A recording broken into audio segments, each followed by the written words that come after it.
At the midpoint on the journey of life, I found myself in a dark forest, for the clear path was lost.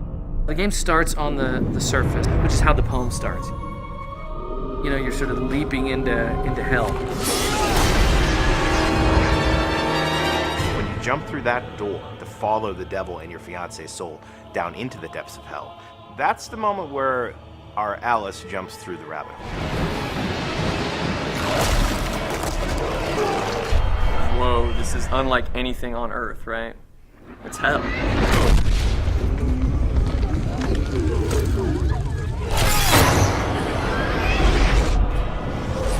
Divine Comedy was written in the early part of the 1300s by a guy named Dante Alighieri. He spends his life dreaming about a woman that he loved named Beatrice, who he never got to be with.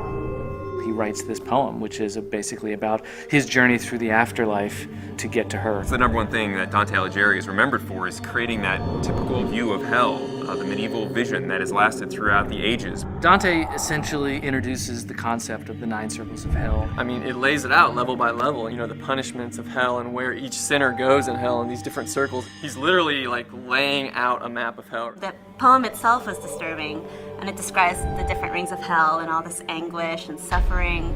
And I think that's also one of the most appealing aspects of it. I read the poem and thought right away, like, that's a video game. We can make a video game out of that. Go to hell, that's our game. Simple and it's to the point. Face the ultimate boss, which is Lucifer himself. Once you hear the pitch about what the fiction's going to be, it just instantly makes sense. One of the most important things for us was to literally follow the map of hell that Dante wrote so clearly in the poem. We're not going to create a circle called jealousy or shoplifting. Yeah, we're going to go with the circles that are actually in the poem. The things in the Inferno that we knew we couldn't change, I mean, definitely the rings of hell, and also like the major characters. Of course, each piece we sort of interpret a little bit differently. The character that you play in the game is a reimagination of the original Dante, and he's fighting for love. Lucifer has taken his love, Beatrice, into hell, and he actually fights death, and he actually defeats death and takes death's scythe. And he says, you know, I'm gonna take this thing, I'm gonna go into hell, I'm gonna get her.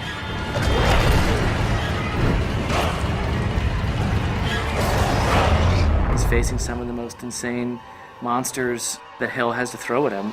He's got to be kind of an over-the-top action hero.